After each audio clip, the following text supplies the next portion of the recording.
ছাত্রদের সাথে আমি একাত্মতা পোষণ করে আমি আন্দোলনে নামি। এটা হচ্ছে তাহমিদ চত্বরে, বেলনগর। হ্যাঁ, বেলনগর। আমি নরসিংদী সরকারি কলেজে অর্থনীতি ডিপার্টমেন্টে আছি প্রথম বর্ষে। কিন্তু ভাই যখন আমরা আন্দোলনে নামি তখন একটু সামনের পর্যায়ে থাকাকালীন আইন শৃঙ্খলা বাহিনী এবং গোয়েন্দা পুলিশ কর্তৃক ডিবি কর্তৃক তাদের নজরে আসি।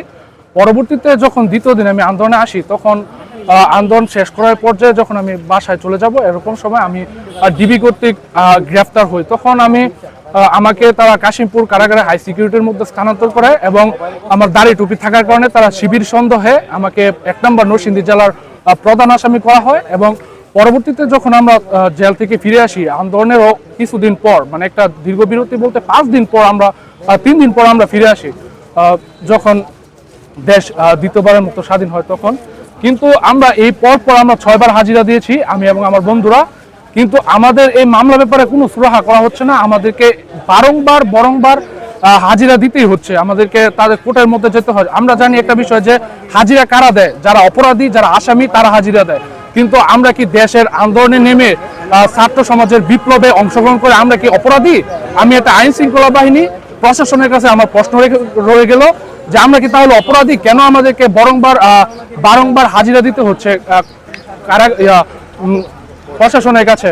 কি আমাদের অপরাধ কি তারা কি আমাদের অপরাধ কি অনেক বেশি যে হাজিরা দিতে হবে আমাদের?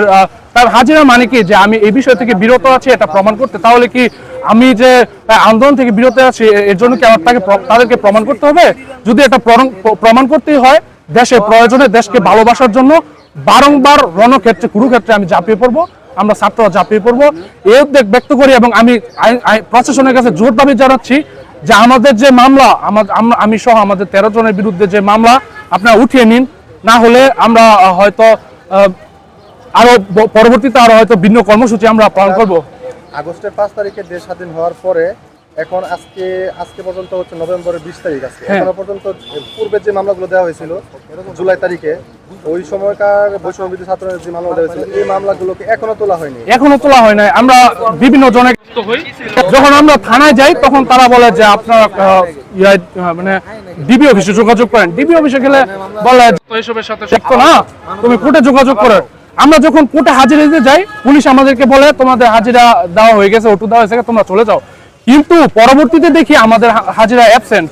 আমরা বুঝতে কিরকম সংস্থা আমাদের সাথে চলতেছে। আমি জোর দাবি জানাচ্ছি সকলকে যাতে আমাদের মামলাটা উঠিয়ে নেওয়া হয়। ছাত্র আন্দোলনের যে যারা নেতা, মানে যারা সমন্বয়ের কাছে তাদেরকে জানানো যেতে পারে, তাদেরকে জানিয়েছি, তারা আশ্বস্ত করছে। কিন্তু সামনে পরবর্তীতে কি আসে আর তার অপেক্ষায় রইলাম আর কি। ঠিক আছে, ধন্যবাদ।